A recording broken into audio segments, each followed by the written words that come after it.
Bonjour et bienvenue dans ma grotte. Aujourd'hui, j'aimerais vous parler de l'une des personnalités les plus influentes dans l'industrie du jeu vidéo au cours de ces 10 dernières années, Joseph Tung. Vous n'avez jamais entendu parler de lui? Ça tombe très bien, car je m'apprête justement à vous raconter son histoire. C'est parti pour le premier épisode de Persona.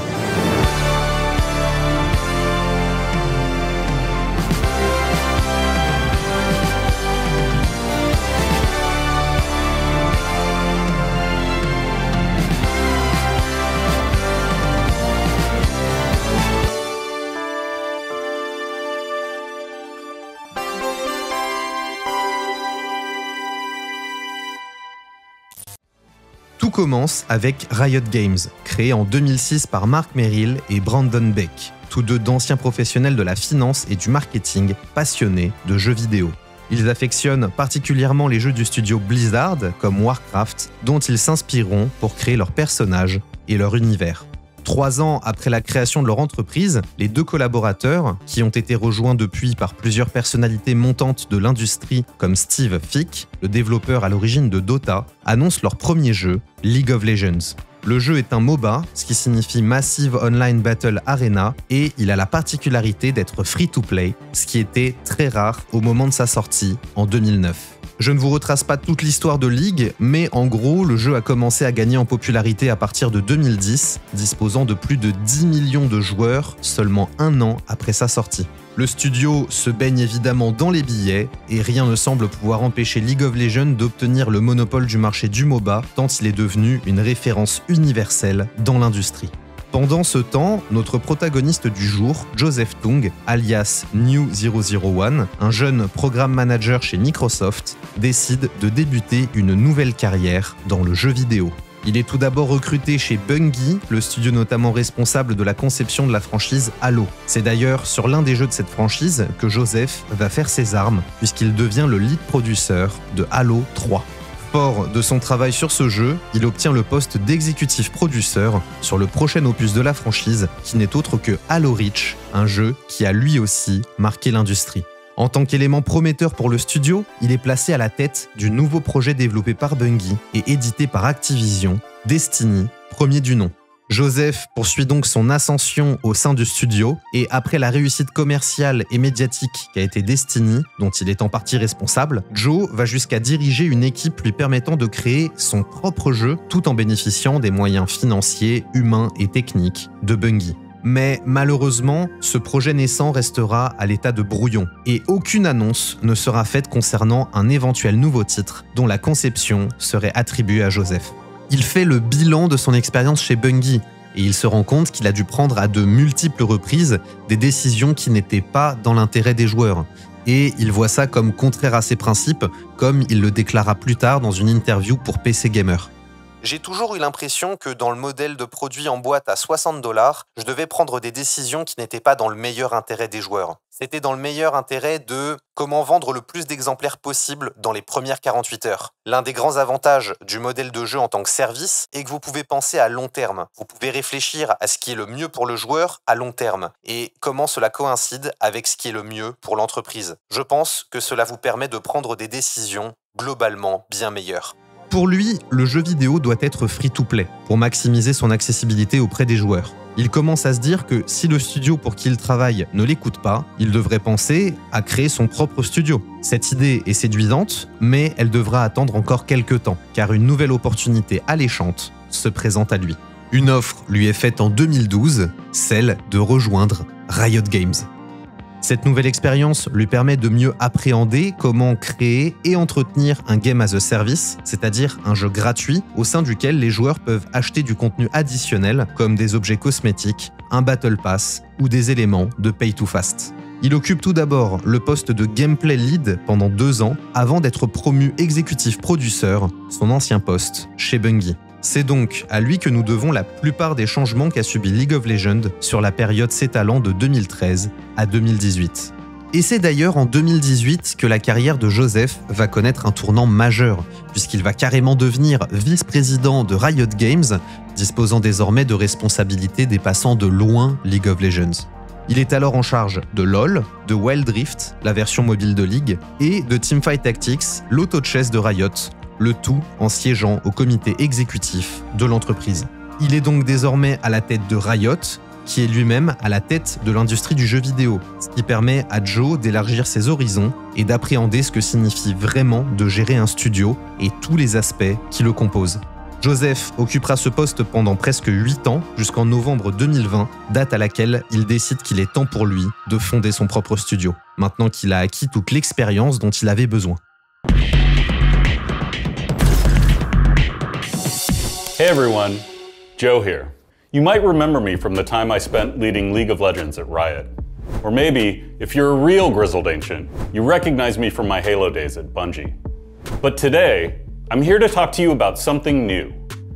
Today I'm speaking on behalf of everyone at Theorycraft Games.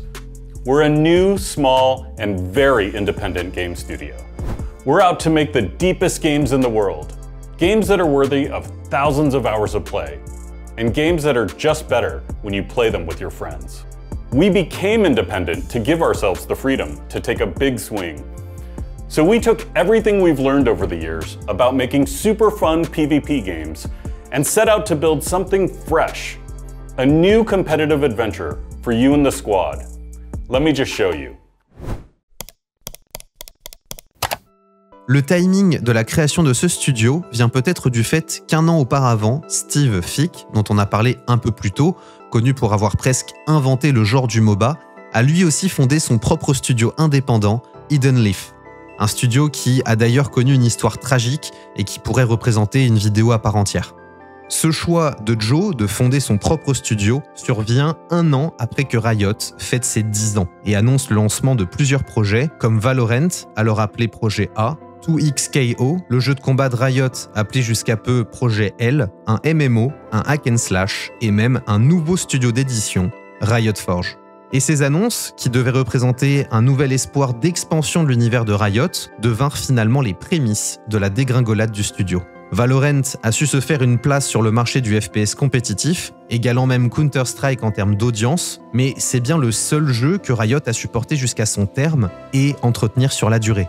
Leur jeu de cartes Legends of Runeterra demeure encore aujourd'hui un jeu de niche. Les jeux mobiles comme Hextech Mayhem sont relativement passés inaperçus pour la majorité des fans de Riot, et le studio d'édition Riot Forge a fermé ses portes en janvier 2024, délaissant plusieurs studios indépendants à travers le monde et causant le licenciement de 530 salariés chez Riot.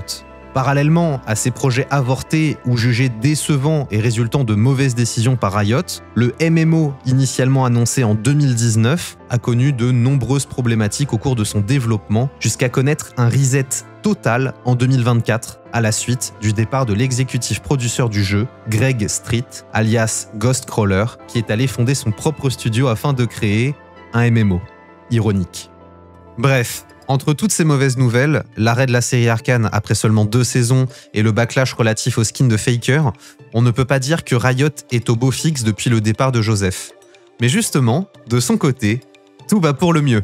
Son nouveau studio, fraîchement sorti de terre, du nom de Theorycraft Games, a été fondé en 2020 par Joe Tong, Harib Pirani, ancien directeur de la stratégie pour la franchise League of Legends pendant 8 ans, et Michael Evans, l'un des directeurs techniques de Riot pendant 7 ans et ancien ingénieur en chef de la Team 4 chez Blizzard, l'équipe responsable d'Overwatch et d'Overwatch 2.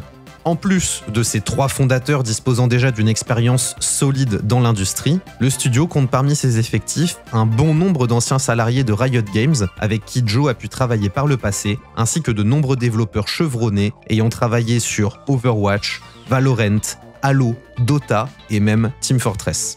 Donc clairement, ils savent ce qu'ils font. Ce n'est pas une bande de rookies dans leur garage qui tentent de concurrencer League sur son propre terrain. On a affaire à une équipe qualifiée avec un objectif clair et une marge de manœuvre confortable leur permettant d'innover pour s'assurer une place durable sur le marché du MOBA. Et les investisseurs potentiels l'ont bien senti, car la jeune entreprise située à Seattle, aux États-Unis, est qualifiée de Soonicorn, qui signifie que son potentiel financier est encore en construction et qu'elle ne représente pas encore une réelle opportunité pour les investisseurs, bien qu'il faille la surveiller de près.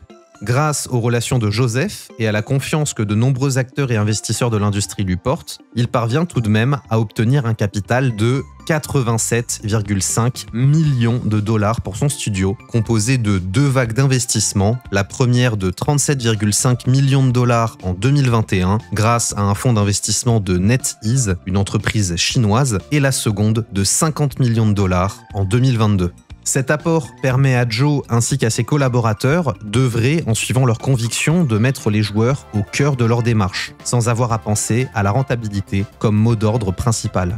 C'est donc l'esprit léger que Joseph et ses associés partent à la conquête du marché du MOBA avec l'ambition de proposer un modèle de jeu free-to-play encore jamais vu, plaçant réellement le joueur au cœur de son architecture commerciale, comme Joe l'a déclaré au cours d'une interview pour Forbes.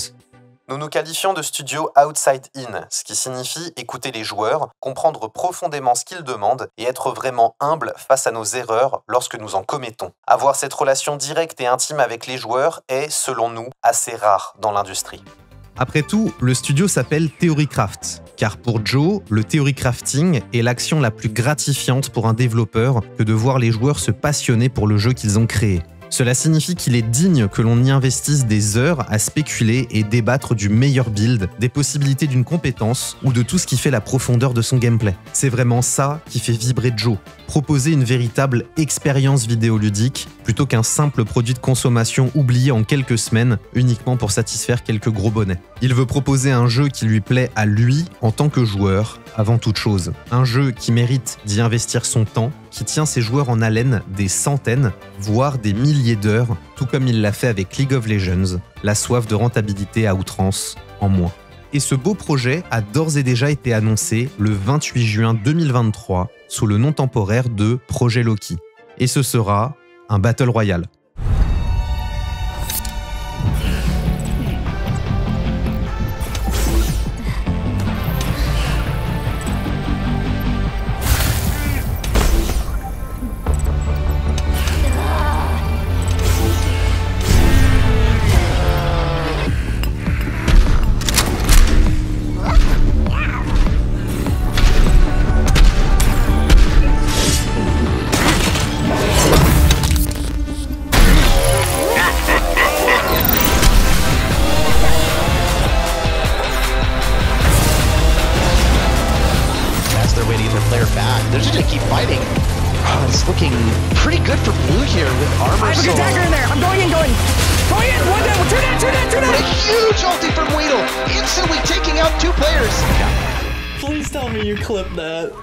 Alors oui, j'entends déjà les consternations, y en a marre, encore un BR, faites un truc nouveau et patati et patata. Mais créer un genre à part entière, c'est très compliqué. Et on a finalement assisté à très peu de création de genres de jeux au cours de ces 20 dernières années. Pour rappel, les plus grandes innovations de l'industrie depuis les années 2000 ont surtout été techniques et commerciales. Mais en soi, à part l'apparition des Battle Royale, des MOBA et l'actuelle popularisation des hero shooters, il n'y a pas eu tant de chamboulements que ça. On a bien eu des fusions de mécaniques de survie dans des RPG, des mécaniques de RPG dans des FPS, mais bon voilà, faut pas tout de suite crier au scandale.